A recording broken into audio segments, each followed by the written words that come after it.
I'll call this meeting of the Jefferson Supervisors to order for Monday, May 19th. And would entertain a motion to approve the minutes. So moved. Second. Discussion? Hearing none. Those in favor say aye. Aye. Aye. Whoops. Was a motion for both May 12th and May 14th. So moved. Second. All in favor, aye. Aye. Dave, Yes, good morning. What you got? did not get back with the contractor that was in here last Monday and talk about the treatment of the water for the boiler, Okay, because I still need to talk to the boiler people. And I also need some more information from the contractor. I was also a bit surprised to find out that he had doubled his cost. That was something that he did not share with me prior to the meeting. well, and I mentioned that in last Monday's meeting, and so I guess the question I would ask is, and I think the board would ask is to, I mean, if it's something that you feel we need to do, that it's beneficial, that, I don't know if there's entities in Jefferson County, or Walpole County, or Henry County, or somewhere relatively close by that, I mean, I think the young man is trying to make a living, but by the same token, I was a little bit caught off guard, as were you, as far as the Yeah. change and stuff. When Mahler was in here doing the water work, I talked to Tom and I said, and he thought it was a good idea to treat the water. And I said, well, can you come up with a source for me as far as somebody that might be able to help us out? And the source that he came up with was in northern Minnesota. Okay. But at the same time, I know that the water was treated at one time with collagen. I think it was treated with collagen because they had equipment down there that had been disconnected, and I demoed it when I first came in here. I got rid of it. So I don't know, maybe it's something that contractor like collagen can help out with as well. But Well, certainly it's easy for you to say, Steve. Certainly worth asking about yeah, to see whether or not it's something that they can do and they soften the water, right? they soften the water. And the other thing I can do is that we've got Frank Miller that takes care of our heating and cooling systems up in the attic. Okay. Which picks up half the second floor and the entire third floor.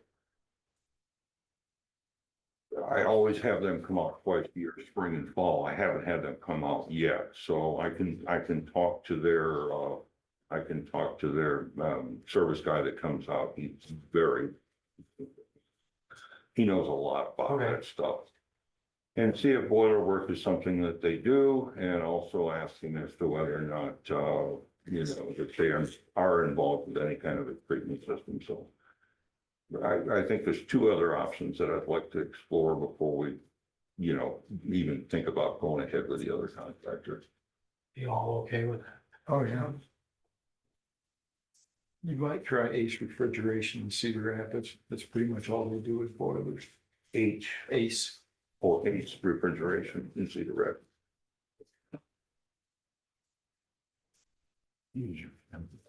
And they're all those old buildings in downtown Cedar Rapids were steam heat for years, so there's a lot of boiler contractors in that area. And I know my dad used to have a car wash and they just ran ethylene glycol. Just regular car antifreeze in their system. Then you need to have a backflow valve in it. That's not a huge expense. We have to dump condensate occasionally, so anything we put in we'd have to be able to monitor and adjust it, but that's something that I could you know, if somebody tells me what to do, and if we have the test stuff, then I can add chemicals to it, that's not a problem. Right. But I need to be able to monitor on my end. Well, why don't we go? Why don't you go ahead and take that ball and run with it and see what you can find out with these people in Cedar Rapids and Millard and whatnot, and, Yeah, let's just, I mean, I think there was some genuine concern, not only on your part, but on our part, that I'm not saying that it was an illegitimate upgrade of a charge, I don't mean that, but seemed like we should have known that going in when the initial bid, or whatever you wanna call it, was made, so. Yeah, I think we look in another direction and see what we can find. yeah. I'll just, I'll contact him and tell him that, you know, that we're gonna temporarily hold off, and then I'll get back to him on it. Okay. Anything on our doors? Yes, Jason, contacted me last Friday. He wants some contact information. He's got 2 bits put together, and it's the 2 different configurations of the doors as far as the way the doors operate. One system would have a removable mullion between the 2 doors, and one would not, and that's basically the difference. But he wants to send some drawings and prices over to us, so I've got his card for contact, and I'll give it to Christie. And you can email him, tell him where to send the information. I've also got an application here for boom guards, so we can fill that out and get that back to them, so we can set up an account down there. Okay. We don't have to necessarily have to use it, and I think if we did that, you know, a cash account for me probably wouldn't be needed. You know, if there's purchase that need an occasional purchase, I don't mind paying for that myself, but if it's, you know, if it's daily or weekly or something like that, then I just assume not do it. Sure, no, I understand, I think it's probably more appropriate to have the county invoice directly anyway. You know, well, sometimes, you know, if, let's say I go to Menards for something, which is very seldom, and I'm over there and I'm over there for the discovery process. Like I've got a toilet that's out up on the 2nd floor right now. I've tried to repair it a couple of times and not having any luck. But when we redid the bathrooms downstairs, and we had all the trouble with the wrong equipment being installed, there was a brand new toilet that was left, which is an American standard commercial toilet. And I asked Chris, I told Chris, who was the contractor at the time, I said, you know, this is your toilet, right? And he said, yeah. I said, not the county's, right? And he says, no, it's not the county's. I said, well, what are you gonna do with it? And he said, well, if you want, you can have it. I took it home because I was gonna stick it in my bathroom, but you know, if I can save $300 on a toilet and not pay somebody to, you know, go up there and repair it, which will cost $300, I'll bring the damn thing in here and put it in, so. But, you know, that's kind of an odd thing, that doesn't, Right. nothing like that seems to happen very, very often. Anything else for Dave? My question was on these south doors, wondering where it's going. So you're moving ahead on it, that's a good thing. We are, a little bit different design where we have, right now, we've got the large circle here. And then we've got door here. And door here, and then this is side panel and this side panel. So rather than having this big circle here, we're gonna go this way. So it'll look a little bit nicer. We thought about maybe going straight up with it so that we don't end up with, but the alignment on everything doesn't line up with the doors down here, so it looks like we got more activity going on there than we did before. So what we'd end up doing is we'd end up with the folder here like before. So that the east door is up. Yeah, yeah. Yeah, the east door is operable and this is that, and the west door. We can lock the west door down, so that it's not used all the time. And just operate with this one, or we can go the other way where we put a mullion in the middle, a removable mullion, so that if we want to use this door, but it kind of, it doesn't really help anything by putting a mullion in, and it also, I think it's gonna add to the cost, because Yeah, there is more money that's being spent. My question is, if we only have the one door operable, is it wheelchair accessible? Why not? Okay. So it just makes it easier. The configuration is basically the same way it is right now as far as the width and height of the door. Okay. and then if somebody wants to bring in something that's wider than the one door, they just have to unlock the west one and. We would have to unlock it. We'd unlock it the same way we do, the north door down there with an Allen wrench, but, we don't really have vendors that are bringing anything in. The only time anybody would bring anything in or out that would be larger than a wheelchair would be if somebody was moving equipment in or out of the building, so. All right. I appreciate it. See what you can find out on the boiler stuff and we'll go from there. All right, thank you, sir. Got the same Sorry. down here, so. Thanks, Dave. Yepper. Dwayne, Good. close and personal. Good morning, supervisors. Were we gonna discuss and consider the maintenance account? We just did.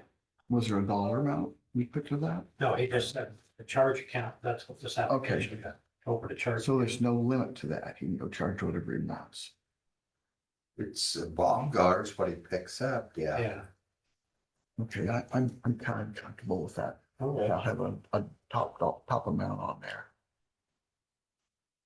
I don't know but whether it's done.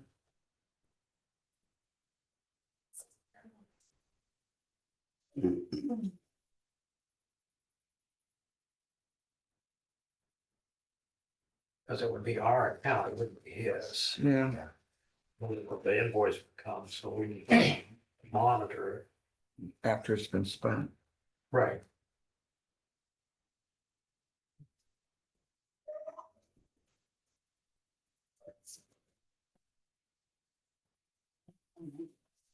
Oh, okay. So there is a line there, requested credit limit, estimated purchases during 60 days, so you got a dollar figure in mind. I don't know, Christie, what would be the highest thing he's ever charged? Any ballpark idea? If you're in ballpark, hot dogs on Coke are pretty damn expensive. Just saying. Lee, Yes. be quiet. Oh, okay.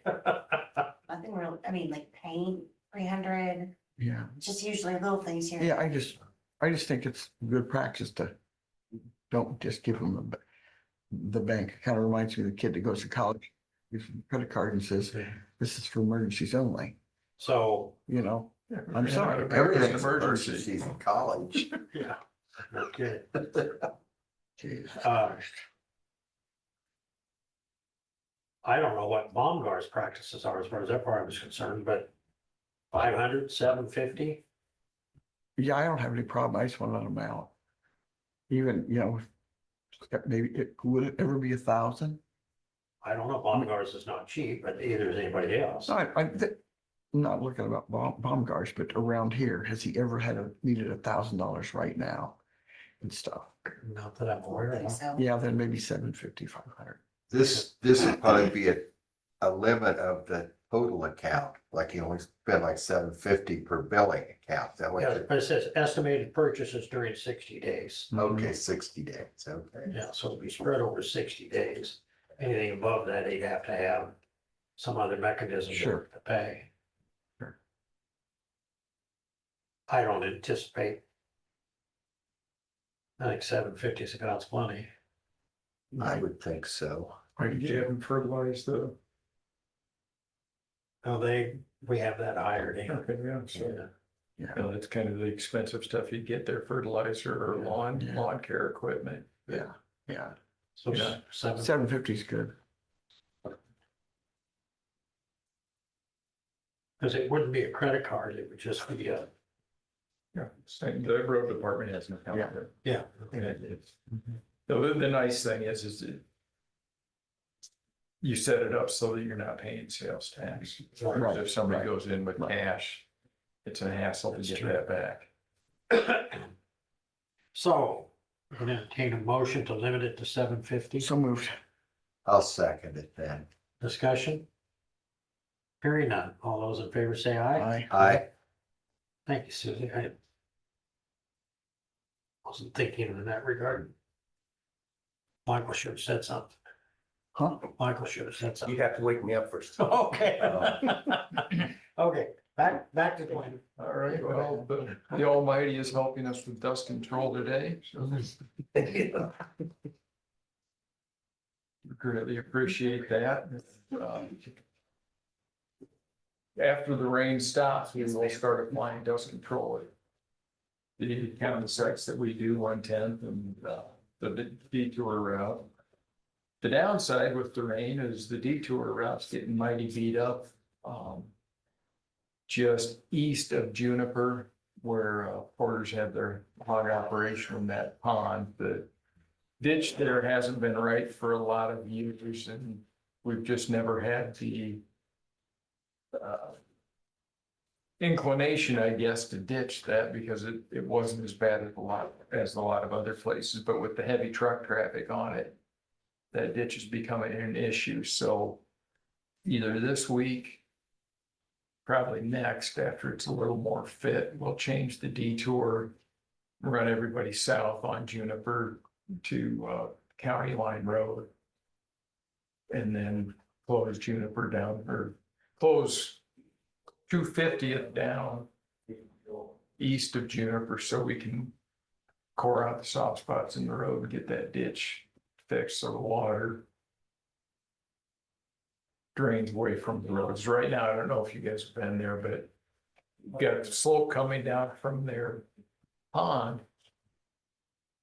And the county hasn't addressed that ditch in probably a decade. And so the slope just runs pretty much to the edge of the road, so that, and there's a chunk of it that's flat enough that the water just kind of sits there, which with low traffic isn't a big deal, but with heavy traffic, it makes the subgrade soft and you've got an issue. That's on our list of things to do. Let's see, with the rain, we won't be able to complete our last day of putting rock on 218th because they've been running on the shoulder with loaded trucks so that they're not running as heavy a traffic on the fresh rock. But with the rain, we won't be able to run on the shoulder. So the guys are going to mobilize up to 110th from Highway 1 to Pleasant Plain. Because that's a little more, because it's a wider road, we can do that in lanes, whereas we're only at 18 feet on 218. So we'll start putting choke stone on that. We'll close the road to through traffic. We'll have flaggers there to direct the residents to allow them in and out around the construction traffic, but we'll try and limit all of the non-resident traffic off of that route. See, we've got our pipe ordered for Velvet Leaf there on north of the rail crossing where that pipe had washed out and the existing pipe has the bottom completely gone and is starting to collapse under traffic. So we've got that ordered. Finishing contract rock on Round Prairie, Glasgow, Greater District, and they'll finish that today and then move up to Jared's district, which is North Lockridge and Walnut Township. Our new guy started today, Rick Gobertson. seems like a nice enough guy. I think he's going to be a good asset. We'll get him trained and get to work. And on Libertyville Road, they won't be getting much done today with the rain, but they're working on framing one of the bridge rails so we can continue on with that and we'll just keep moving. Again, they won't be able to do anything on the site work on the project because of the weather. It'll dry up again. So, full 34 there, east of Lockridge, when do they anticipate that being? So after it gets done raining, it's probably gonna need a week to dry out before they can get back on it. Okay. See how Mother Nature treats us. So it's supposed to rain on- If they move up to 1/10, they'll stay up there till they get that done now. Yeah, there's. But it makes sense. Oh, Instead of yeah. moving back and forth. Yeah. And we'll keep the road closed to through traffic on 2/8. Because we don't want a lot of demolition contractors using that. With the rock surface sealed off. And there's no reason they can't run through Lockridge on the farm to market routes there. That's all I got. Anything for Ryan? Not that I can think of. Suits you? No. Perfect. Thank you. You're welcome. Josh? Good morning. I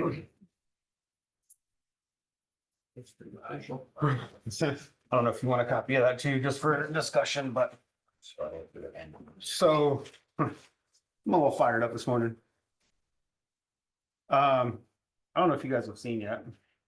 We got a letter from the hospital regarding this test that we want to run in the field.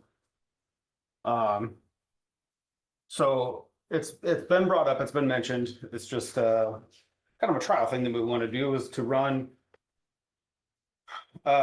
It's a blood sample that we can run on little cartridges in the field to tell us or to give us more indications that a patient might be having a cardiac event.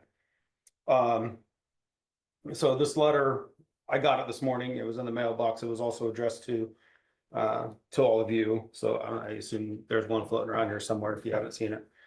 But it's basically the hospital's opposition, I guess, to us running these tests. And I mean, I'm without any conversation, without any outreach from them, they sent this letter. And their concerns are things that we have already addressed or that are in this this packet of information. So one of the things is troponin elevation alone doesn't confirm acute myocardial infarction. Well, we know that. I'm sorry to interfere. I really apologize. No, that's okay. Yes. Just didn't know if this was on your agenda to discuss this matter or what. Or I mean, if it's not. I just want to make sure that everyone, if they have noticed that they need to have Right. to defend themselves or whatever. And again, I apologize. No, for that's okay. Stopping you. I just want to make sure that we're not stepping out. of And line if this here. is, yeah, if this isn't the If you place just for got this the letter conversation. this morning and we haven't received it yet. Okay, Might be something you might want to put down on the, well, and that's fine. for next week. I'm sorry again. No, that's okay. Anyway, so they sent a letter.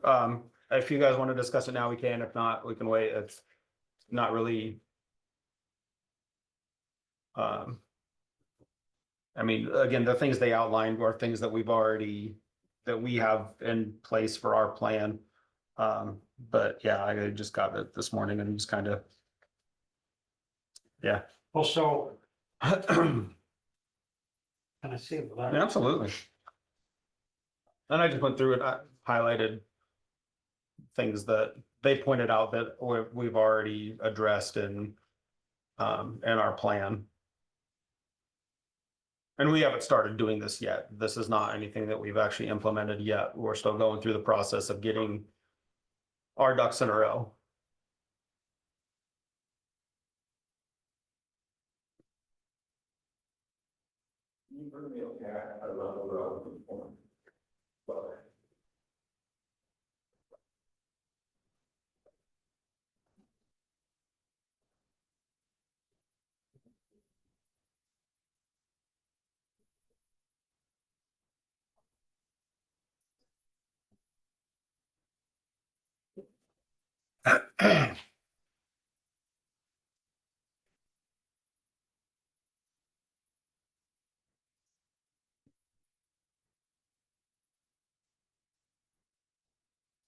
Well, let the others look at this too, but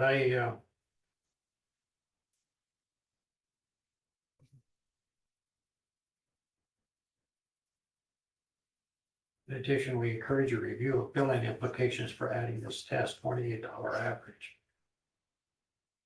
I never know the hospital that charge $28 for anything. No, this is that's I know. our cost for, yeah, Yeah. yeah. Yeah. My point being is, you get a Q-tip. And it's $280. Well, and again, they pushed this out without any conversation or any knowledge of what we actually have. So what I would ask In place. forward is, we're not gonna be here next month, it'll be Tuesday, right?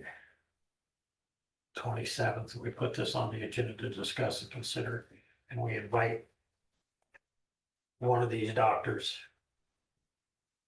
that have signed on to this letter to meet with us here. Oh, And then we'll have a conversation and see what comes of it. I mean, it's my understanding, and if I'm, correct me if I'm wrong here, you run this test. And then you notify the people at the hospital, hey, this is just giving you a heads up, that this might be what's going on. right. So it adds to, and our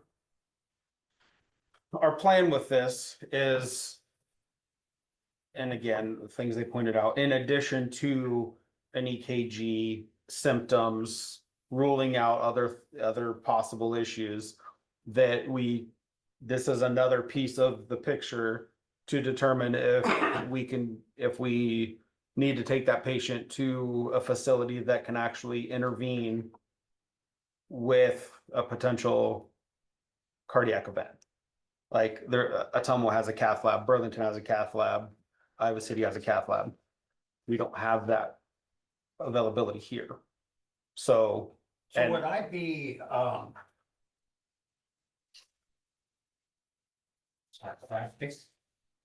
would I be, Probably. okay. That this is more about get them to our hospital first, and we can charge them more than $28, and then we'll send them on to someplace that has the equipment to deal I with it. don't, I don't want to make that speculation, but I don't- in my view, this is another piece of the puzzle to get them somewhere faster that can intervene. Somebody It's, else, to me, it's just patient care. would somebody else not make that call after that information was provided? I mean, if you called, I don't know. Oh, okay. Anyway, we'll put this on, Okay. it's okay with the board, we'll put it on next Tuesday. Oh, absolutely. So you guys can, yeah, like I said, I'm sure that letter's floating around somewhere and, yeah. Other than that, We gotta come back to you. Okay, We got a yep. Public hearing at 9 o'clock. So I would entertain a motion to open the public hearing on the fiscal year 2025 budget amendment. So moved. I'll second. Discussion, hearing none. Hearing is open. It is a hearing to consider budget appropriation by service area and consider departmental budget appropriation.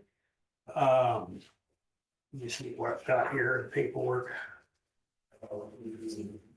So the proposal is, there'd be some increases in expenditures, public safety and legal services from $6,255,565 to $6,262,000. 204, so about $7,000. Public Health and Social Services, 1,083,634 to 1,105,275, so we're looking there, $12,000. No. 12 dollars, maybe 20, who knows? Not very much. County Environment and Education, 800,732 to 802,269. Roads and Transportation, 4,424,750 to 4,740,893.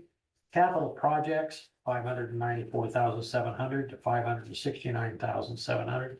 So that is dropping by $25,000. Amendment does not increase taxes to be collected. Be it further resolved that the scheduled proposed expenditures by department be appropriated as follows. The various county departments, Board of Supervisors, $1,537. Department, County Sheriff, $6,639. Engineer, $291,143. Veterans Affairs, $11,029. Public Health, $10,612. For a total of $320,960. Any public comments? Hearing none. Close the public hearing. So moved. All those in favor, aye. Aye. So then, we jump back up to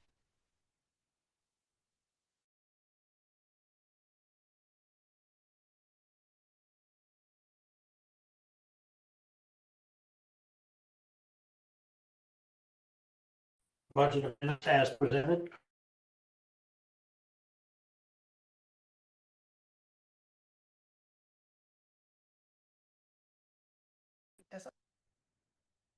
It's weird. Okay, Okay. all those in favor say aye. Aye. Opposed, same sign. Motion passed. All right, Sigh. back to the ambulance director. So last week I discussed the set off program and gave you guys some information on that. I don't know if there's been any further discussion or movement on that.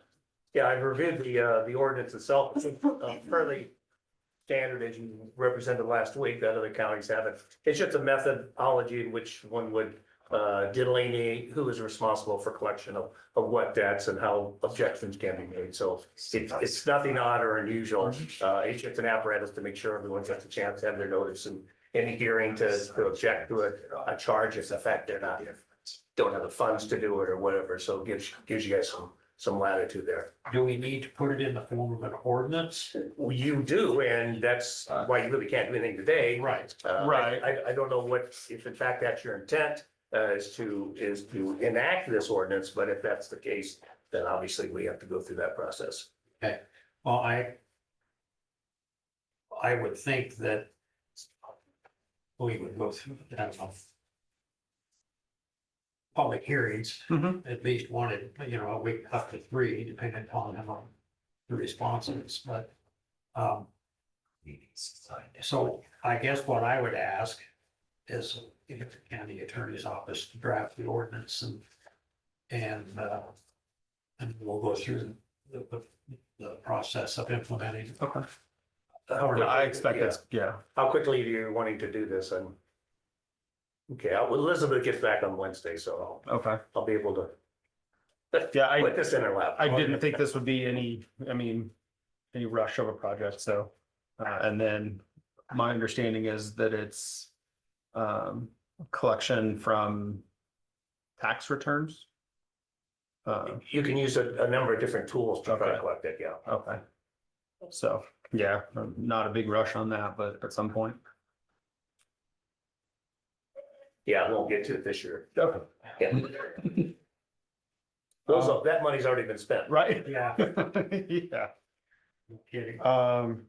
Other than that, I don't really have a lot. I'm going to, well, this is EMS week, so Tomorrow, we're having an open house from 4 p.m. to 7 p.m. at the base, and then Saturday, we're doing just a family EMS family day around lunchtime. So people are more than welcome to stop by and visit and see all the things we do. I mean, really anytime, but specifically during the open house. So Did you invite media? no, I did not. I just, It's a smart move. That's fun enough. Yeah, I'll reach out to PTVO. yeah. Andy might be available. I don't see if he's on. I don't see him. I didn't see his name up there. Yeah, I'll reach out. And then next week I'll be gone Thursday, Friday for a workshop for accreditation for the training program. Ah, So heard any more from the state? have not heard any more from the state. I mean, I was in contact with her a couple weeks ago and she seemed pretty optimistic. I mean, and she said, and I already knew this, but as long as we have our ducks in a row, it's not likely to get denied, so. When are we due for an inspection again from the state on our ambulance service? I think it's a 2-year, 3-year cycle, so we got some time, Okay. yeah. But the state will come to, when accreditation is here, the state will come in and check us over again as well, so, yeah.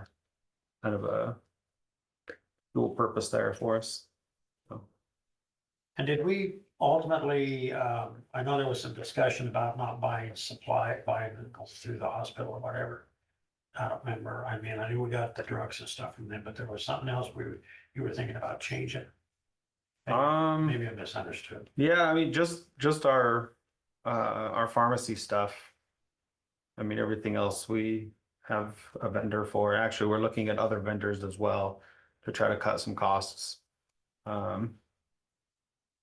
Any more on the GEMT program? I did get some information from Darcy and Abby, so I'm just putting all that into the spreadsheet and still pushing forward on that, so. Just baby steps. Yeah. Anything else for Josh? Appreciate it, kind sir. Thank you. Thank you. Thank you.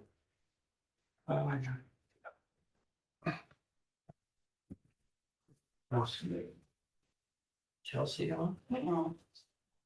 It's not. Okay. Well, then we'll move on to discuss and consider budget reappropriation, number 2 in the packet. Even though it sounds counterintuitive, so that's how we've had many things, that is number 2 in the packet of apps, of post-it notes. This is,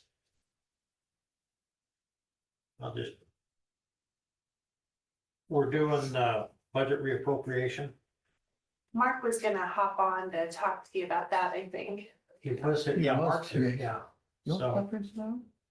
Okay, Chicken. I'm just here for questions. so Mark, did you have a question or something you wanted to say in regards to this? Hey, guys, nothing more than we had already discussed. Okay. So I'm gonna read the resolution. Whereas it is desired to appropriate additional budget to Department 3, which is the treasurer and service areas, 8,000 and 9,000 due to software and payroll expenses greater than anticipated. Software is always a pain in the. Whereas Department 7 recorder service area 8,000 will not expend the entire budget appropriation. Whereas Department 1 Board of Supervisors will not expend the entire budget appropriation. Therefore, be it resolved by the Board of Supervisors of Jefferson County that a reappropriation of service area 8,000 in the amount of $5,000 from the recorded budget to the treasurer's budget be made. Be it further resolved by the Board of Supervisors of Jefferson County that a reappropriation of service area 9,000 in the amount of $5,000 from the Board of Supervisors budget to the treasurer budget be made. I'd like for everybody to know that we are simply that we have not extended out of one bucket and putting it into another bucket. There is no budget for increase taxes. So, unless there's any discussion or anything, Smile if your mouth must remain closed, I okay? entertain a motion. Picture. I'll second. All those in favor say aye. Aye. Opposed, same sign. Thank you. At the same expiration date, which was. Thank you, guys. 2030. Yeah, thank you, Mark. That's Appreciate it. No, I'll give you that too. Committee reports.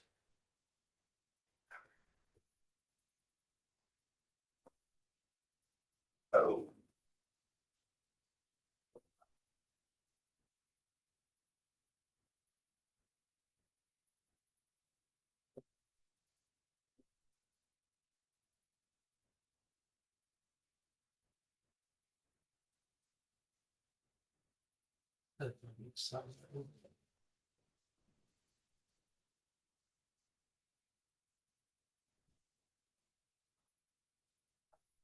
Huh. I didn't have much going on last week. You sloughing? I think I am, or else I missed them. Had the Resilient Action meeting at the CoLab on Wednesday and Traction Thursday on Thursday at the CoLab. Other than that, I had things going on, but not county business. So Everything planted? they were spotting in some beans Saturday yet, but boy, they're needing water. These crops are needing water. You know, maybe this will help a little bit. Yeah, they're talking what, inch to inch and a half coming through, ending, so. Pick up tree limbs out of my yard this morning. You have any committee report? Well, I believe it was Friday afternoon, Semco closed because of wind. At 2 in the I afternoon. mentioned to my wife, we have had, I think, an extraordinary amount of wind events this spring. Yeah. Old season. You know, that's about it. We had a safety. Well, we met with the safety board, and I mean, they had their meeting and we met with them to discuss. I guess I didn't have that down, yeah. The no slip. Yeah, the footwear. Yeah. And we adopted that policy after some discussion. And then I had a Rust Board meeting following that meeting at 11. And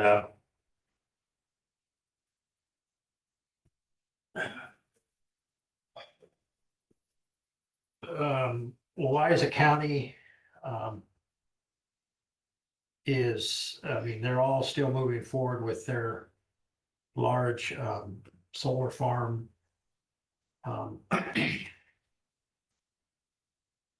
projects.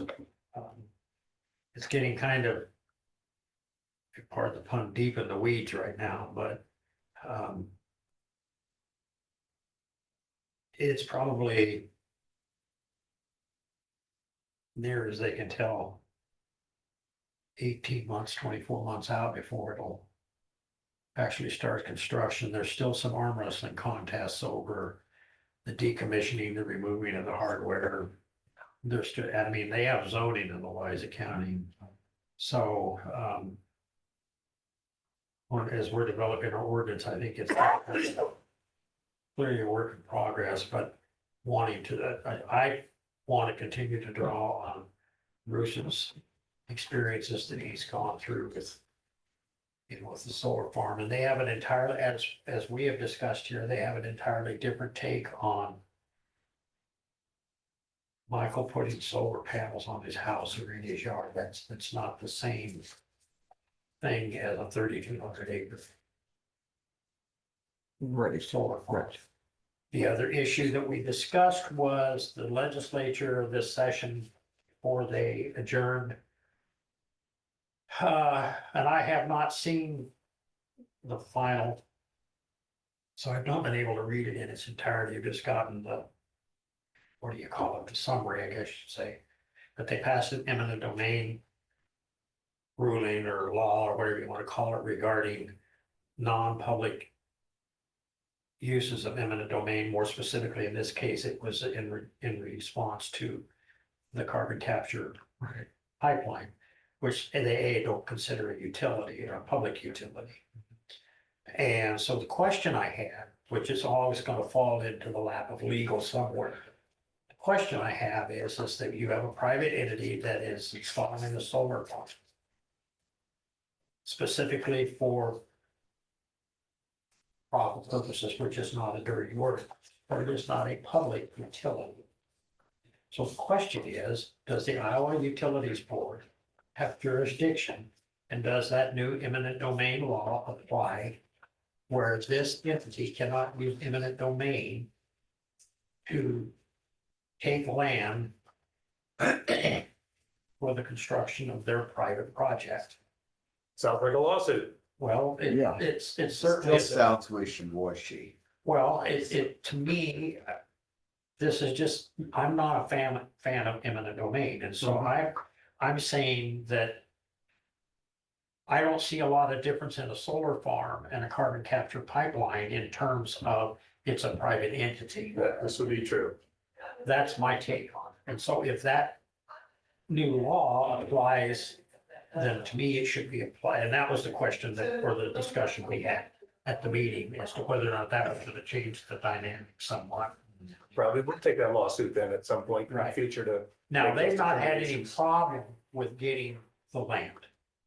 As far as that part goes, if you've got 3,200 acres, you diligence Yeah. in that regard. But my point is that was just a question I had. The other thing is that we, meaning Russ Board, became a member of IPATE, as is Jefferson County. But I don't know whether we use IPATE, but Russ does. And we invested just under $1 million in IPATE, which is an Iowa Public something investment trust. I don't know what the A stands for. Lots of counties use it. Van Buren County's on it. Like I say, we're a member of IPATE. We're drawing $3,300 a month in interest, as opposed to $28 when we had it in the bank. So Van Buren County, Dale House has mentioned multiple times how it's kept Van Buren County afloat, because they got about 3-4 million in there. And it amounts to roughly $110 a day. That we're, yeah. So I think that's all I had. We don't have any meetings scheduled for later this week. A note to everybody that we will not meet next Monday. It will be Tuesday, May 27th would be our meeting day. Any public comments?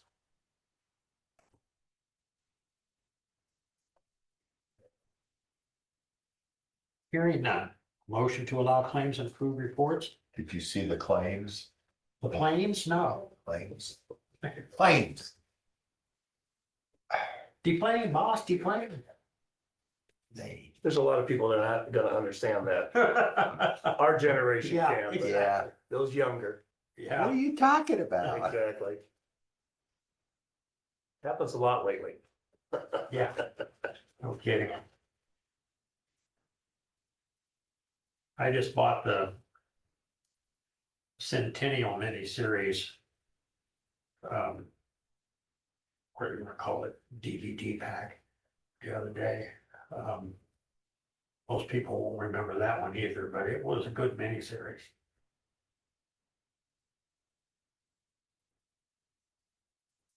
I bought one here a while back, weeks ago, called Into the West, which was a good miniseries too. It was historically based, and I like those kind.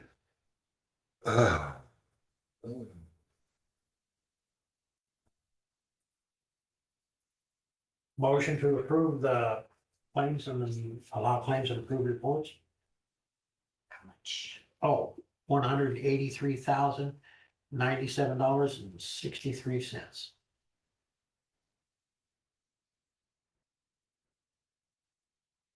Did you make that motion? I did. You asked, I'll second it.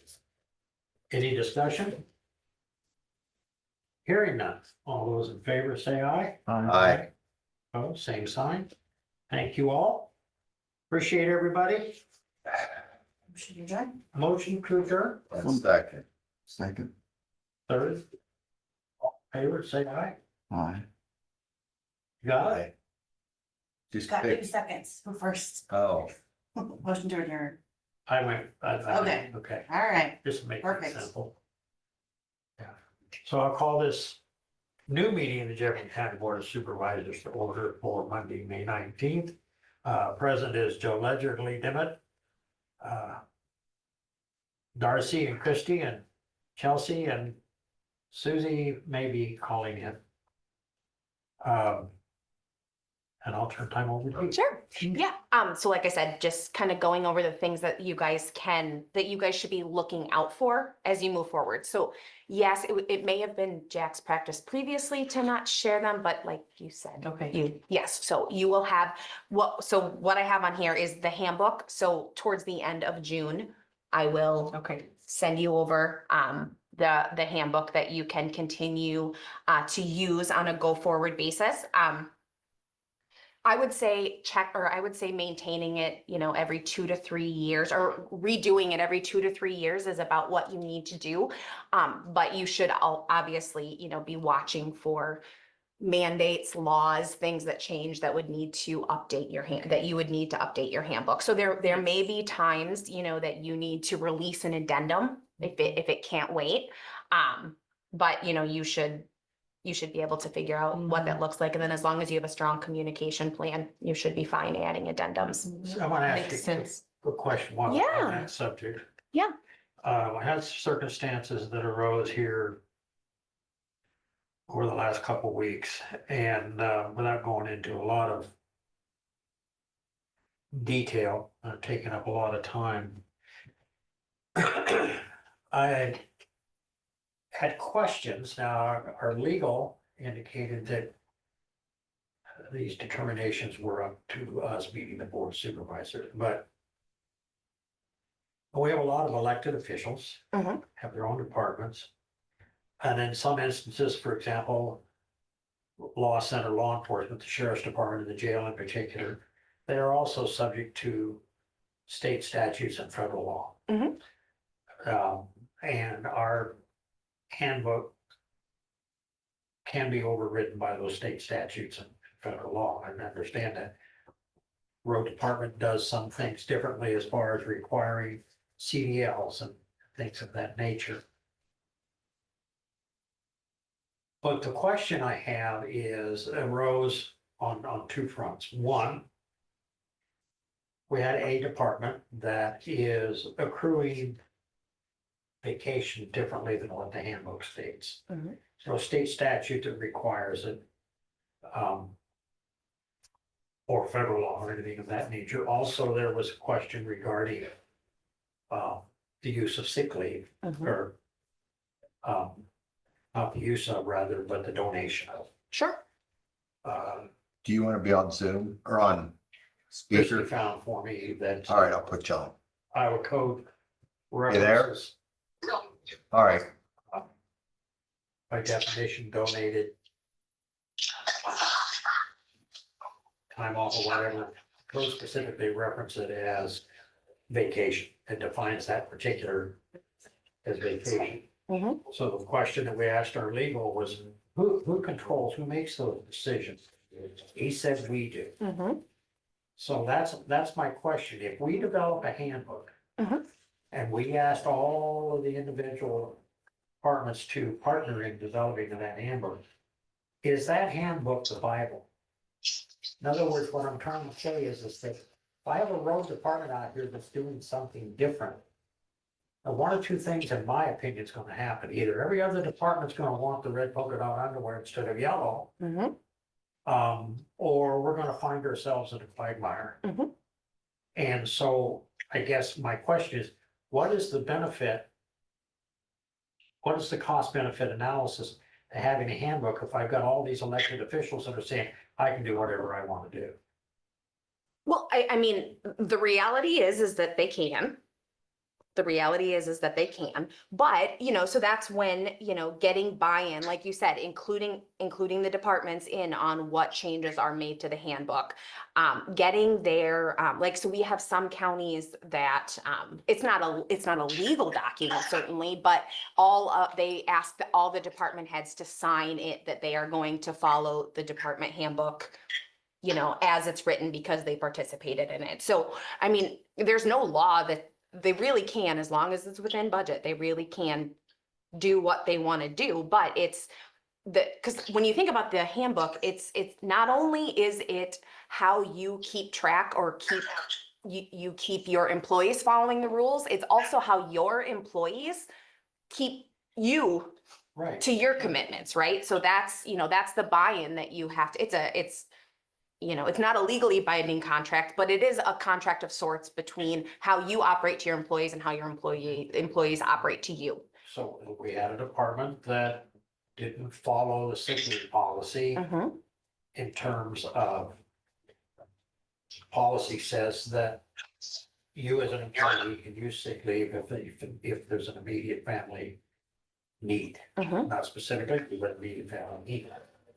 We had an elected official who didn't agree with that policy and wouldn't follow it. We had another elected official that wanted to be able to donate sick leave. Okay. Again, according to legal, as we ask this question, we control the benefits, how those benefits are administered. Regardless of what an elected official says, is that? Yeah, that's true. That is true, but I think that you constantly have to balance. So even if you decide, well, I don't like that department head did that, so I am not going to allow them to administer the benefit as they see fit, then you're dealing with the employee ramifications of your supervisor told you that you could do this, but now we're going to take that back, right? So then you're balancing, Well, we don't budget for sick leave, for example. Sure. So sick leave is a cost that we don't budget for. Vacation, we budget for. So if we're donating vacation, first off, I think the employee has skin in the game at that point. Correct. Okay. An employee doesn't have skin in the game when it comes to sick leave. They accumulate it. And obviously, if they maxed out their sick leave, in other words, they're at 120 days, which is what we allow them to accumulate. Yep. Anything above that, with the exception of 6 days, and the end of the fiscal year, we pay them, they accumulate a day a month, but if they've got 120 days, they still accumulate 12 days a year, but we pay them for 6. Okay. And they lose the other 6. Okay. So what ends up happening then is, okay, I'm in my 120 days, so I'm going to donate 6 days. And I'm going to get paid for the other 6 days. They can't donate that which they don't accumulate, in my estimation. Sure. I guess I'll just cut to the chase. Quite frankly, if I've got all these different departments that have all of these different ways of doing things, and I'm gonna have employees in one department that are gonna be complaining that employees in another department get to do it this way. They're not following the handbook, or they're, and then it becomes a crazy budget thing as well, because, all right, if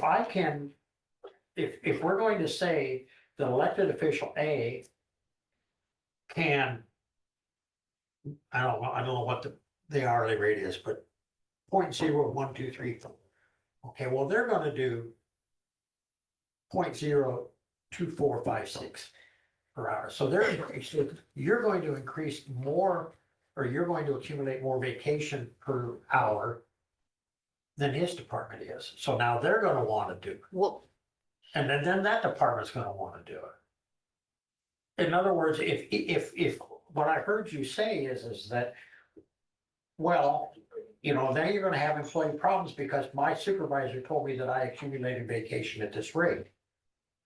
No, I mean, the board decides how the vacation is accumulated. So the department can determine how it's used, but you determine how it's accumulated. So maybe maybe I didn't understand what your question is, but no, like, one department can't say that someone gets 6 days and then another department can say that someone gets 12 days. You own how the benefits, like what the benefits When I say are. that you cannot donate sick leave, that is countywide policy, period. Yeah, if the board decides that that's the case, yes, yes. I think one thing that you could do when it comes to those days that you were saying is you could create a, like like a payout equivalent, right? So the way that you would prevent that 6 days from getting paid out and then 6 days is if you, gave someone credit, like a half hour, you get 50% exchange rate. So if you get 12 days and you can exchange them and you get a max of 6, but if you have 6 days left, then you exchange it at half the rate. Does that make sense? Well, we pay for the 6 days. Right, but what I'm saying is that if someone donates, someone has 12 days and your exchange rate is 50%, the most they can get. But here's my issue. Yeah. Okay, she makes $10 an hour. He makes $30 an hour. She donates her sick leave to him, and I'm gonna pay it out at $30 an hour instead of $10 an hour. Mhm. No, Correct, yes, that is yes, we have another county that's looking at that right now. And, you know, because at the end of the day, you know, you hope it kind of balances out, you know, you hope that $30 is as willing to donate his time to $10. And That's the other it thing. typically it fleshes Right. out. But the board chooses if people can donate their And what time or happens not. if the $30 an hour, or for the amount of the $10 an hour, he donates or she donates, but they don't use it all. But the new one doesn't, or the person that they donated it to, Yeah. I would say that it needs to go back. But so you're But how asking. do I know? It could have been multiple employees. Do I prorate it? You see the can of worms? get opened 100, here? yeah, 100%. Yes, Yeah. yes. So you're saying that a department head allowed someone to donate time. Hello, how are you? Oh. Living the dream. Should we keep you on the phone too? You can do that. We heard you slurping coffee all the time. I don't care. You need to get along. So Okay. So you get that's my issue. My issue is that first off, how do you keep your butt from getting sued if all of these departments can do whatever the hell it is they want to do? I mean, that's the age old question, right? I mean, I don't have an answer for you. So why Lee. have a handbook? Because for every one exception, there are 100 things that get followed regularly that nobody thinks about, right? So for every time you have someone do something outside of policy, you have all of your employees following 99% of the handbook. And that's why you have the handbook. You're always going to have these off.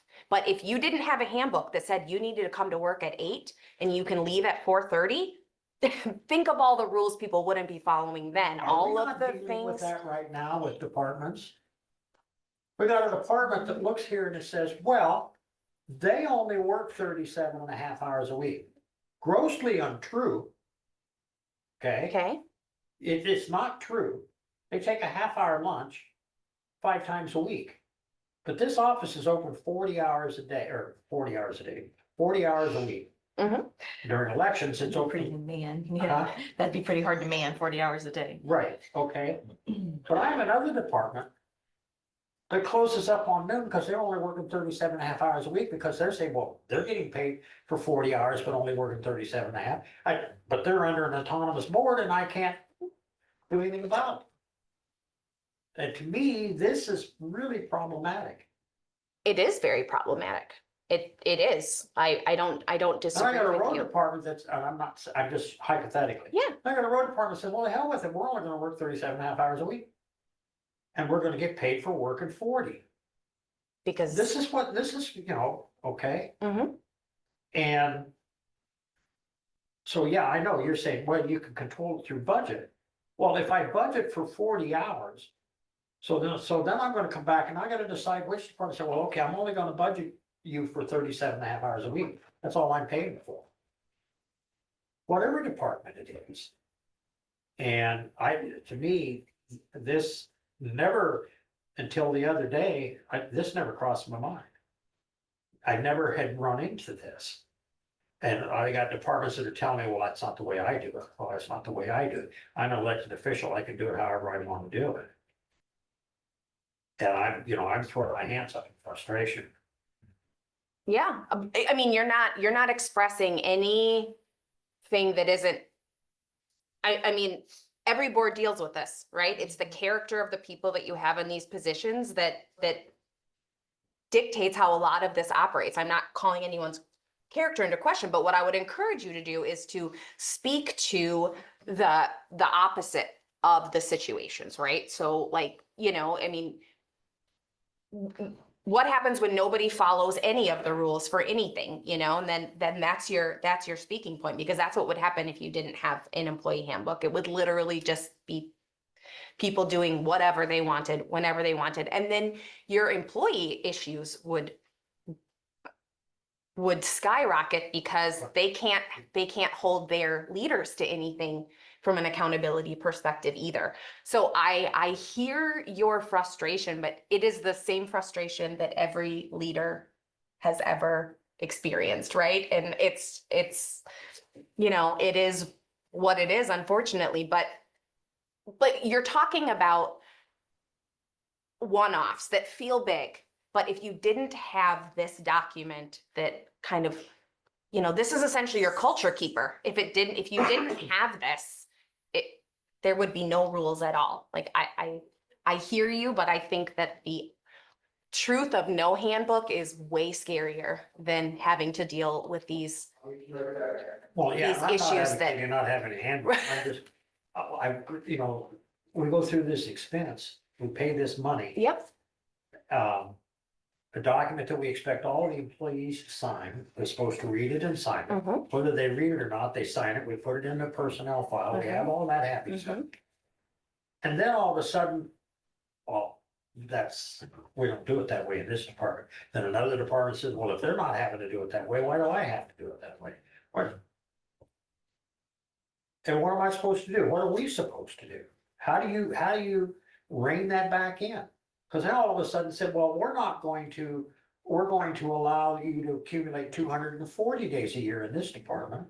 Well, no, so those are things that those are the things that you can't control, right? You own those policies. So they can't give more reward out or award out than the Board of Supervisor allows for. Or in any way other than what we allow it to be awarded. I mean, yes. In other words, what I'm saying is that if the way that we're accumulating per hour gets you 1 week after a year, and we're saying, if you're accumulating by the hour and you've got 4 hours of vacation accumulated, we're not saying you can't use that 4 hours at some point during the course of the year. But you're only accumulating based on the hours that you put in. So at the end of the year, if you don't use any, you have X amount of hours accumulated. We only allow you to accumulate 240? 240 hours. Okay. What's that? Up to. Up to 240 hours, 6 weeks. Of vacation. Yeah. So, yeah, 6 weeks. Then use it or lose it, because it doesn't roll over. So that's up to us. They can't allow them to continue to accumulate, right? Correct. And if we have developed a policy that says that you can donate vacation. Again, I don't know up to, but they have to retain 5 hours. According to FMLA, yeah. Yeah. The FMLA policy says they. So I think we pretty much Days. got that situation remedied, but I'm just beginning to have concerns so the days off, all of that stuff, what days we say are paid holidays, that's up to whatever board is sitting here. Yes. What the benefits are. Now you you have less discretion when it comes to how, you know, that bucket. Well, right, I get it. You know, Christie's gonna say to Abby, hey, you know, I'm sorry, November 2nd is the election. No, you can't have that as a vacation day. I get that. Yep, Okay. yep. So, Perfectly understand that. yeah, so I mean, you should budget for sick time. If you don't, what you said you don't, right? Like, it's not a line item on your budget.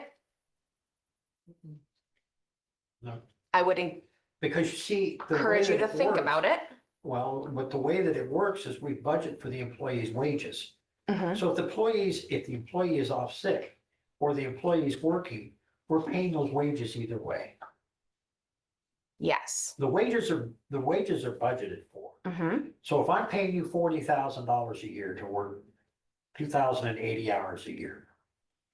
But if you have to take 8 hours of sick leave, it's in the budget, it's there. But what's not budgeted for is a $10 employee giving a $30 employee. Mhm. Yeah, it's true, that employee is still budgeted for, but The difference in the, Yeah. the difference in the hours. So then when you say you budget for it, this is a hypothetical. If every one of your employees cashed out their, they can't. if every one of your employees use all of their sick time, We wouldn't get anything done, but you wouldn't, but you could, you Sure, yeah. theoretically, you can Yeah, write a because check we for it. budget- We budget for their Okay, wages. got it. Just, okay. Okay. Yeah, I mean, and at the end, if you've worked here 15 years Mhm, and you're eligible for hyper's retirement, you have to qualify, mhm. age-based, you know, whatever the Yep, formula whatever the is. formula is. Then we pay you 30% of whatever sick leave you have Okay. currently accumulated at that point in time. Okay. You know, and that's countywide policy. You just need to develop a policy around your sick time that incorporates that incorporates donating sick time, that, you know, you But just, we don't want them to donate sick time. so then you need to explicitly say that, because then you control it. Well, but if there's not a policy that says you can, do I have to specifically have a policy that says you can't? No, Okay. no, you don't, but it helps create these scenarios, or it helps stop these scenarios. So you're asking how to stop those things, and I'm giving you Wouldn't thoughts that be on. where you would then say, we're gonna give, each employee can donate 5 hours? But the rate of pay that is donated will go with the lower and paid employee. Yeah, you could That do way that. would stop that. So the art of a good handbook, right, is to write it so that there is flexibility and we have to maintain flexibility, but reduce nuance, right? That's the art of a handbook. So If all these things that we keep introducing into this become a nightmare for payroll. 100, yeah. I mean, the administrative burden of doing a lot of these things can be the reason why you don't do them. Yeah. You know, I mean, it's absolutely valid to say, you know, that's a great idea in theory, but administratively, we can't operate that way. And we have a state legislature right now that is cutting our ability to generate revenue. Correct, Right, wrong, or indifferent, but if we Correct. agree or disagree, that's what's happening. correct. And we have to deal with that. Mm-hmm, And so increasing benefits is not on the table. absolutely. It's not. But that doesn't mean that you can't create, you know, I mean, you can still provide a good employee experience under those confines, right? It is questioning, you know, maybe that becomes a benefit. It's a low cost benefit to you, but maybe it makes sense to be able to donate sick leave. That can, you know, it's just like what you're saying is absolutely right, but don't lose your imagination about how you can spread the pie too, because there's still power in that. I didn't answer any of your questions, No, you Lee, did. but. But there's not great answers to your questions, right? I mean, a lot of the questions that you're asking is, But I'm vehemently opposed to donating sick leave. Yeah, sure, that I see that as a can of worms that once you open that Pandora's box, you will never close it. Yes, but you can, you can control. Cannot take away a benefit once you gave it because the outrage that you would spark would be. I went back and said, okay, if we went back as a board said, okay, we can't afford to pay out the 30% anybody. Mhm. We're not gonna do it. The outrage would be, or if we went and said, you know what? From here on out, all of you are gonna have to pay for your own health insurance. We're not gonna fund it anymore. Okay, the outrage would be crazy. Mhm.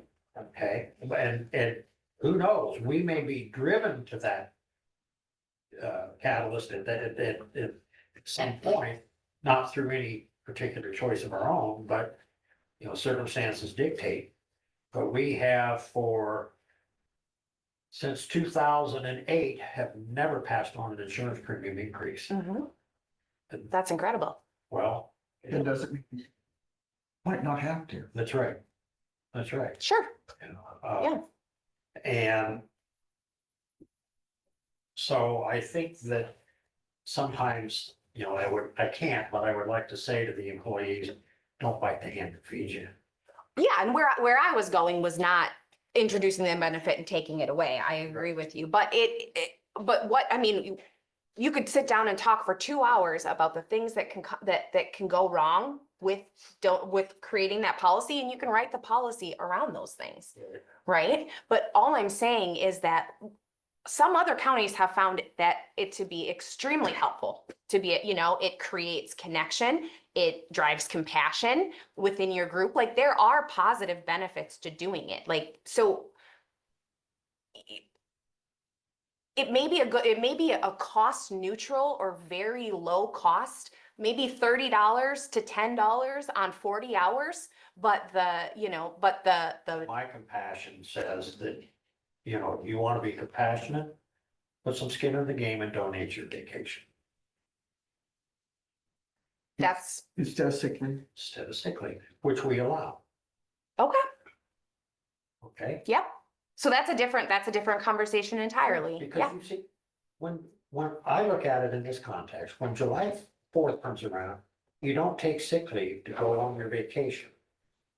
But if you give up all your vacation or a portion of your vacation, with the exception of the 5 days by law, okay, now you got skin in the game, and I'm okay with that. Because you're not going to be taking your vacation because you don't have any vacation because you donated. Sure. Yeah, nope, that's valid. But sick leave, I'll give you 100 hours of sick leave, Joe. I'm okay with that because I still have my 4 weeks of vacation. Sure. I'm still gonna be out of here. That's the way I see it. Yep, nope, that's valid. If you can donate vacation, that's, you know, suitable. And, you know, I know what you're thinking. The argument is, well, it's still $10 an hour vacation, going to $30 an hour. I get it. All right, I understand that, but we agreed to the vacation. Yeah. And Perfect. it's. Okay. Okay, so 3 hours later. It's only in 3. We should have got more than 1 cup of coffee. Do you need to run back, Susie? No. Okay. We don't Okay, have much left. Yeah. Okay, this is like an hourglass. all right. No, and I heard they'll probably deliver it to her. Hey, I mean, It's sitting in the car, which is down the steps. We can have we can have Joe go get it. You want me to go get it? No, I'm just trying to. I'll probably spill it before I get it. I know. You'd be walking on to go, oh, Susie, I'm sorry. No, this is what he'd do. I just burnt myself. Yeah. Okay, okay. see what you got yourself into. No, it's fine, but you know, you do raise a good point, right? Because what happens when, you know, when all of these things, you know, when all of these things come up, right? So I think that's a question for you guys to ask, is what happens when those questions come up? How do you figure out, you know, what to do? Because ultimately, right, yes, you pay for HR to write a handbook and to write your job descriptions, but really what you pay for HR is to call somebody when you don't know what to do, right? Like we can say that all of these tasky things are, you know, are what we do, and it is, but the reality is those exercises, we can walk through, well, what does it look like if you say no? What does it look like if you say yes? That's the benefit of having consulting. And I've actually had a couple of the other counties and cities reach out and ask for something that looks different, right? That doesn't, when you talk about cost, that looks different. And I'm certainly not here to sell myself, but thinking about what if because what I've done is I've presented basically just the consulting piece, right? So who you to call if something bad happens, right? So I reduced my rate by about 60% for each of those counties.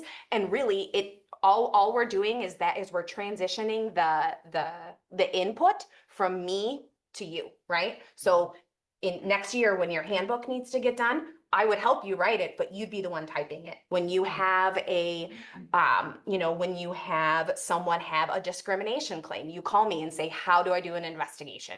And I help you through that. So that's something that you can consider, when you have discipline. I'm not going to write your discipline for you, which is what Jack would have done or what we would have done under our, current contract. But I can sure as hell tell you the things that you need to put in it. If it's somebody having attendance issues, I can tell you, don't forget to put the FMLA language in it. It's those things. So if that's something that interests you, we can have that discussion. So you essentially would be the encyclopedia on the wall. Yeah, which with as many laws are changing, the Americans with Disabilities Act, what FMLA looks like, what FLSA looks like, you can call me and say, hey, I just had this manager do this. Think through, let's talk through it from an HR perspective. What does this look and feel like? And really the change in cost would be the change from me physically doing it to me just providing counsel for how you do it. Right. So maybe that, they've asked, I've had, I had one do a 3-year contract like that and one do just 1 year to see, what it looks and feels like. So we're going to start doing that after this fiscal year. But then maybe it's a crutch to get you to where you need to be too, right? We can think about it in different ways. But when you think about HR, it's much more than just, writing a handbook or a job description. It's when I have that, oh shit moment, pardon my French, who do I call? Ghostbusters. Yes, or Susie, she can bring a cup of coffee and some good advice, right? Sure. So in that regard, so let me ask you a question. Yeah.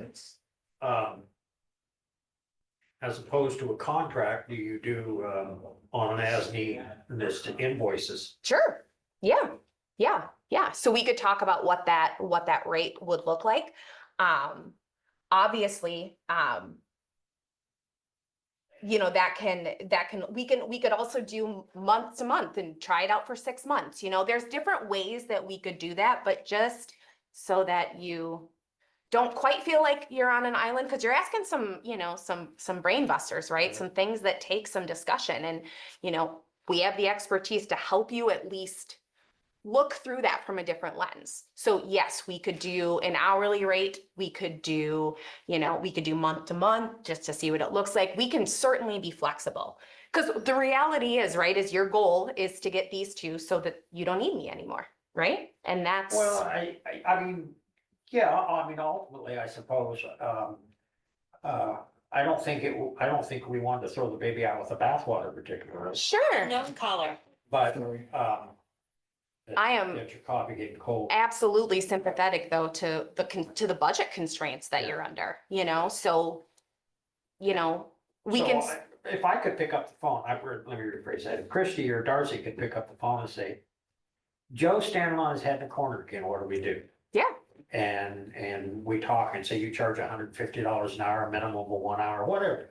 Okay. Mm-hmm. And so we talk for 2 hours and you invoice us for $300, whatever the case may be. If we call you and say, hey, what do you charge us to help with the handbook? Well, I'm gonna charge you $1,500, you see what I'm saying? I do see what you're saying. Yeah. The beauty though of the beauty of looking at it from on a month to month basis, right, is right there. You quoted one issue for $300. Well, if I could do this all for $500 a month and be that person, then does it look and feel different, right? Well, I mean, I guess you could say it does, but by the same token, I guess what I'm saying is that from a budget perspective, Mhm. I would rather give them the shot. And then if I need outside expertise, then I would reach out to you. Sure, They would reach out to you, in that regard. Yep. I don't know, Yeah, so- that's a conversation that, how comfortable they are, or how comfortable they Yeah. are, or whatever, would be a determination you all would have to make. yeah, and then, some of the other things would be like providing a newsletter, right? So instead of you having to go and figure out what laws changed, I would send that out monthly. Right. So it just looks and feels different. So again, I'm not here to sell myself, I'm really here to tell you guys how to do this Right. without me. But if that makes sense, we can definitely explore it. Well, I said, I don't know that it was our intent to entirely cut the umbilical cord, but, I do think our intent was to save money where we could save Yeah. money. Yeah, Sometimes you do throw the baby out with the bathwater. Sure. Look at that. You from that know, context. Chelsea, I would say, if we would have been doing this on our own during the years of the ambulance starting up yes, 3 years ago, oh my God. yes. So I think at that point, you were worth your money for that point, because I took Jackson a lot, so yeah. Well, thank you. I appreciate that. That was, And that, yourself included, but certainly let Jack know that it was not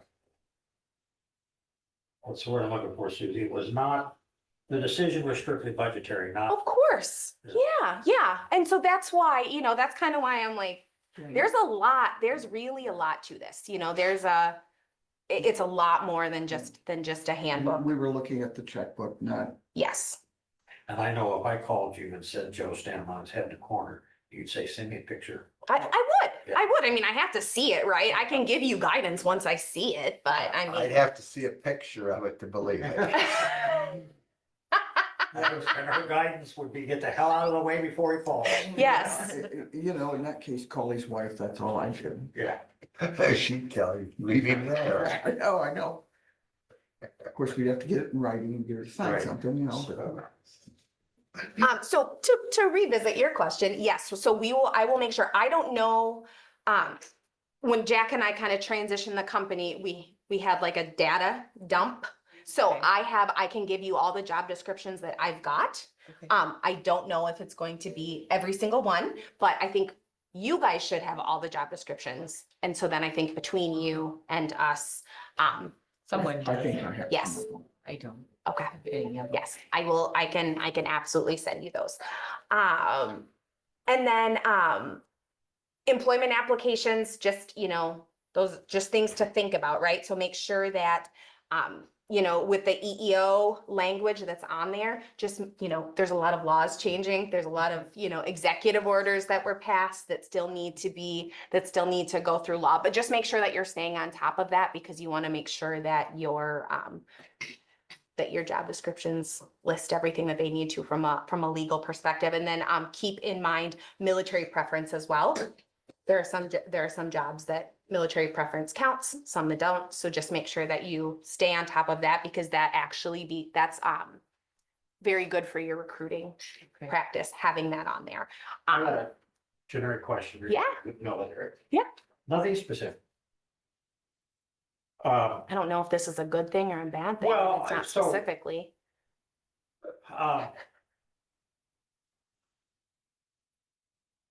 Well, he's thinking we would need a clear DT 214 to make sure the on. Exactly. Yep. Yep. I'm not worried about that. Okay, so if, speaking of military. Yep. Or I guess anybody else as far as that part of it is concerned, if it is not obvious, we are not allowed to ask about disability. Correct. Okay. You Okay. can ask, the question that you can ask though is, are you able to do the functions of the job with or without accommodations? So that's how you ask that question, so that you are making an educated recruiting decision. So when we are informed later on that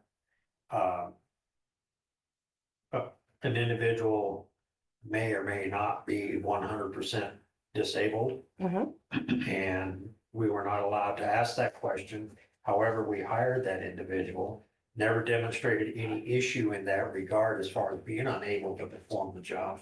But later on comes back and says, I was 100% disabled. Where is our protection in that if we can't ask that question? The protection for you, I mean, the way that you need to think about that question is that disability on its own is not a disqualifier. On its own is not a disqualifier, but when so it becomes a job performance item, right? So then you have to figure out with this disability that you have now disclosed to us, can you do the functions of the job that you say you can do? That's the point of the ADA, and that's the point of the ADA See, process. where I'm at is that, so if we're informed after the fact, after the employee or employee relationship gets terminated, for whatever reason, but we're informed after, though nothing happened. Mhm. And it's, okay, so we have, and this is not, it's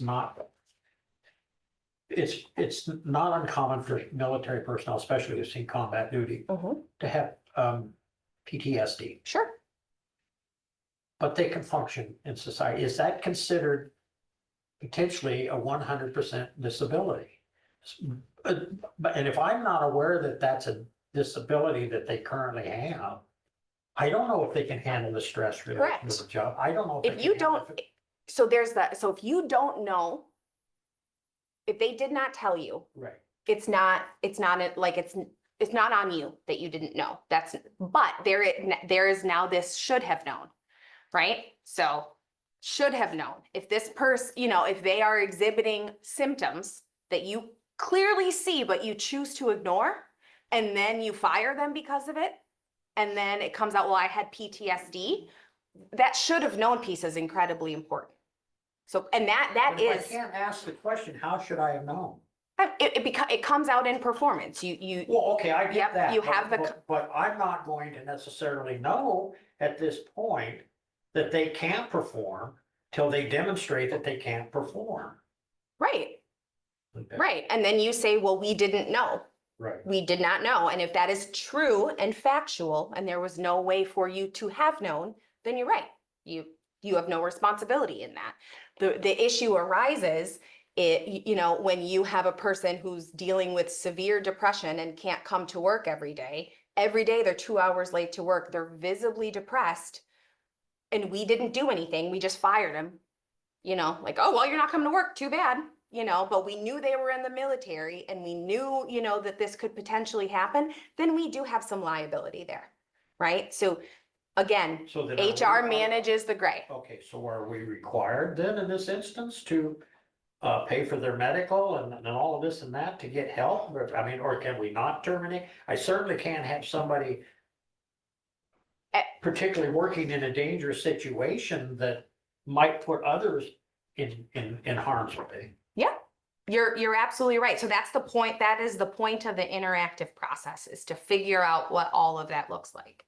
That's, again, like, you want black and white answers, I and do. it's impossible, right? That's why I get paid Blame my to dad. do anything, right? Is No, it because, just seems to me that if I can't ask a question, and I understand it, if I can't ask you certain questions, if I can't say,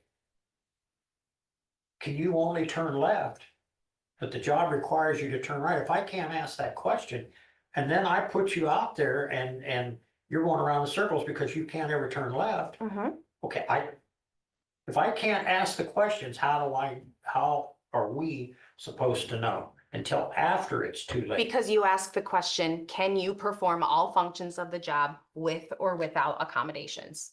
That question will give you insight into that. Should we audibly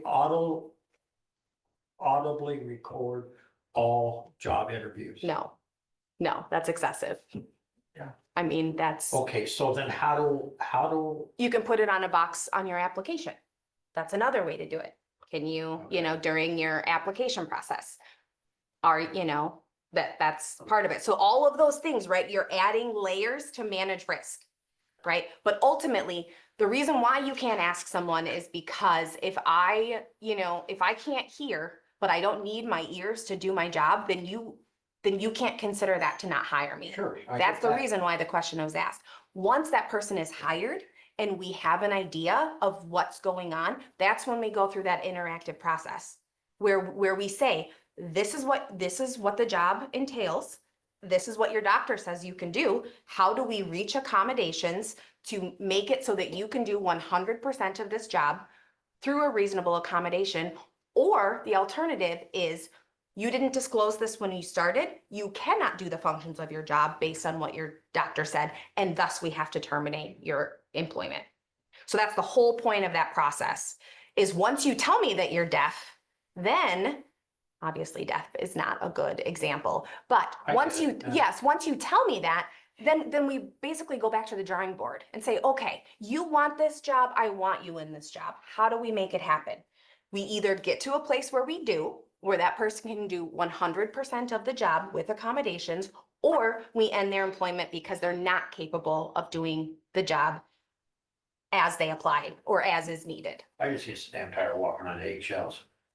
You and everybody else. Yep. But that's why all of these processes, the Fair Labor Standard Act exists because people didn't want to do X, Y, and Z. That's why there's a law around it, and the same goes. Like, it sucks that we have to go through a 10-day process if somebody comes and says, hey, I was just diagnosed with this. I can't do my job anymore. It sucks that you have to pay me to go through a 10-day process to do that, or, equip people. But the reality is we have to do that so that we can make appropriate employment decisions. Okay. So ask that question. Start asking that questions. What other questions you got, Lee? These ladies don't need me. Would you suggest that when, let's say Joe's looking for a job? Yeah. And Christy's looking for a job, they both apply. Mm-hmm. You're kind of interested in both of them, so you give them both an application to fill out, they came in. You should give them both an application either way. I know that, but at what point, do you send them for a physical with a letter attached to the doctor, or whoever's doing the physical, to please, this is their job, are they gonna be able to do this? Okay, Joe, stand on his head in the corner. I don't know. It's impossible. I just wonder, because that way maybe the doctor would have a little insight there. Yep. So you're saying because you either have to apply the physical to all the job or to, any interviewee, so you can't pick and choose which one. Would you give everybody a physical, or excuse me, pay for a physical for everybody? I wouldn't for everybody. I Like think. Darcy, would you give her a physical? Sorry, Darcy, I wouldn't. She bites it. I wouldn't. But jobs, where you have to, where it's Right. more physical demanding, so say, your parks and rec people, your secondary roads, depending on what they're doing, your law enforcement, things like that. Correct, that are more physically demanding. You could do that. And then that's, again, another way to weed out. You're doing your risk mitigation before they're hired or after they're hired. And it's typically law enforcement both. does have their, as. Exactly, yep. Plus, I think when they do their civil service, they have those certain physical Well, it should be. tests or whatever you want to call it, that they have to perform they have to run so far, so fast in a Yep. certain period of time. Pre-employment. Huh? Pre-employment. Yeah. Yep. So that's when having a job description from 1997 isn't going to do you a lot of good, taking that job description to the doctor. So it's all, kind of part of the, part of the cycle. Let's see here. Okay. So consulting, I think if you're not a member of SHRM, you should be. Like, if you don't pay for the SHRM membership, you should. That will help answer some of your questions. But again, you're not going to ask questions for the sake of asking questions. You're going to ask questions when something Comes up. Yes, when something gray is happening. So, that's, those are going to be the times when your experience is going to be really important, so it's just gaining, taking as many webinars as you can, going to conferences, doing that where you see some real world examples. But this is probably going to be the hardest part for you for a little bit, is just figuring out like, oh, I haven't dealt with that yet. What do I do? And then once you deal with it, then you got, then you figure it out. But that's going to be the, kind of where the rubber meets the road. So, we can definitely, like I said, talk about, what the relationship looks like going forward. HR audits are something that I would highly encourage you to do. So that would be things like, and you can do it, you can, like, I would set it up so that you spot audit. So like every month you pick one area. So whether it's employment applications, and just make sure, check a couple of, folders and make sure that you have all the applications and they're all filled out. So just audit just to make sure that there's not one substantial part of the HR world that you're missing. Okay. So, I can send you some audits too that would kind of help spark that for you.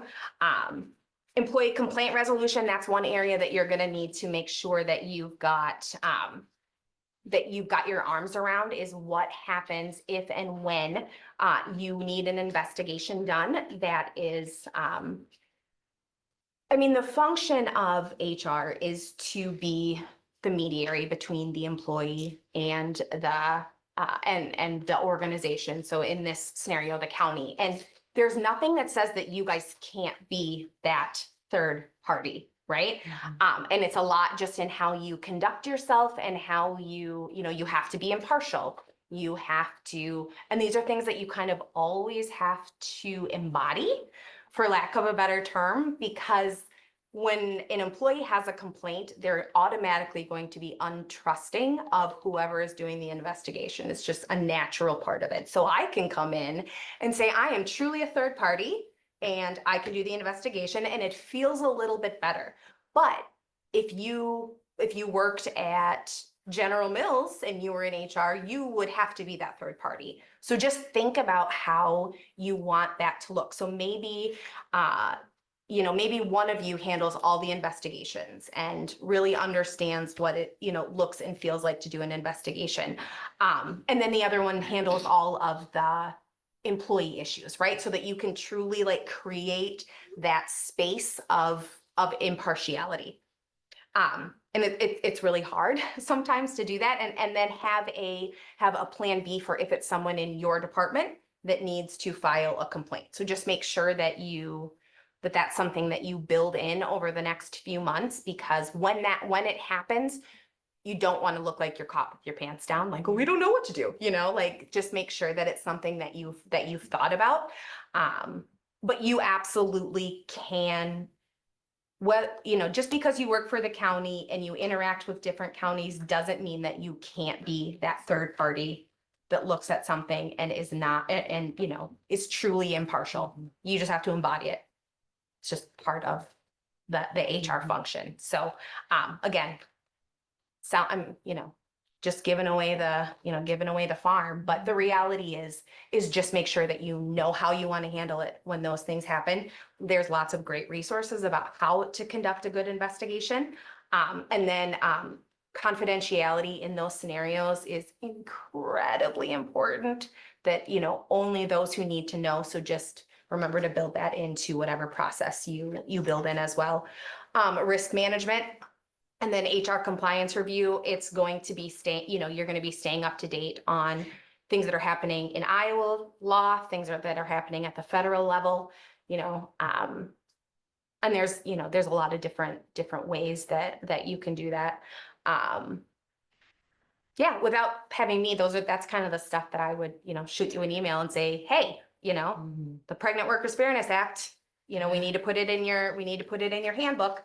Is it something that you've thought about? That's the stuff that I kind of stay on top of. And that's kind of the beauty of the consulting, is I can do that for lots of different counties, and so that's kind of what's nice about it is, So, would you be willing to send it to, I see a flow chart of your options or Yeah, our options? Sure. And then we'll put on, I will ask you get it before next week. Yeah. Look at the next week's agenda, which won't be till the 27th. Are you on Abby's email list for the agenda? I don't get an agenda. Nope. Okay, you want to leave your email with Yeah. Darcy? We can get Yeah, you I on have it. that. Okay. Yeah, that would be great. Okay, Yeah. because then we can send you an agenda and then you can zoom in. You don't necessarily have to Yeah, be here. sure. No, yeah, that would be great. Not that I mind you coming. I mean. Sure. No, I hear ya. I hear ya. Yeah, so I'm more than happy to kind of think through what this looks like. And I mean, ideally, getting you two up to speed to where you need to be, is, if that's the least I can do, then I feel like I will have accomplished something. Because you have a lot of the bones, right? You with the important things are going to be the handbook. It's going to be the internal policies that each department, follows. It's understanding what those are and how they work with the handbook. And then just kind of keeping the same framework and structure that you have right now, and just kind of, working it in as you go. So, Like you said, it's just hard to, anticipate. yes, Mhm. picture an investigation. Yep. When we haven't done that, we haven't been in that position yet. Yeah. Well, okay, so let's get on a call. Let's get on a call in June and I'll just teach you how to, I'll train you how to do it. We can go through some scenarios.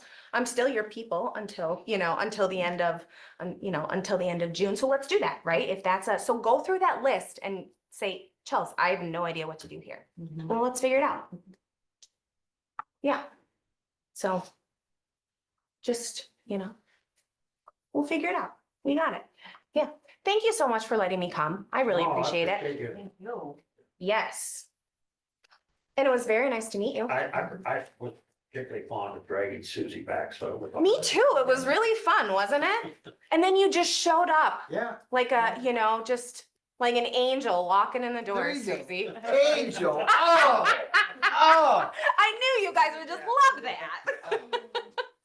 Chelsea, thanks for coming. Yes, thank you guys so much. I really appreciate it. Yeah, so if you'll get that to Christie. Yeah. And then, at this point, we'll just plan on putting it on next Tuesday's Sure. agenda and reviewing it and discussing it and considering it or whatever, and then we can send her the agenda so she can zoom in, because it'll have the link. The link, you bet. Unless you want to. It's Yeah. Up to you. Okay. We have cookies sometimes. Only sometimes though, Susie, I need a guarantee. Jan, she's on the agenda, Ken. She was just at the convenience store getting coffee. She couldn't It's not the bring cookies same. back. It's not the same. It's not the Oh. same.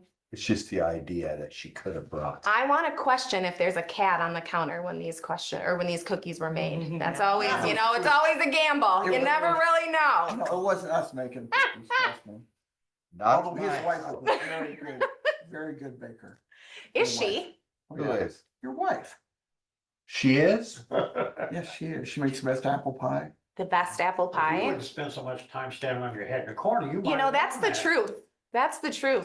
This I've got to say. All right, well, I will get out of your hair. Thank you guys so much. Thank you. You bet. Yes, absolutely. Ooh, let me push my chair in. I'm glad you came in. It was good to see you. Yes. We'll see you later. And you were just gonna kick me out, so. No, I know, yeah. Thanks, Chelsea. Yes, so nice to meet you. You too. Yes, thank you, dear. Yeah. Thank you. Motion to adjourn? Motion to adjourn. Can I say second? Sure. Sure, I will. Second. Okay, all those in favor? Aye. Pose same sign. Bye, everybody. Thank you.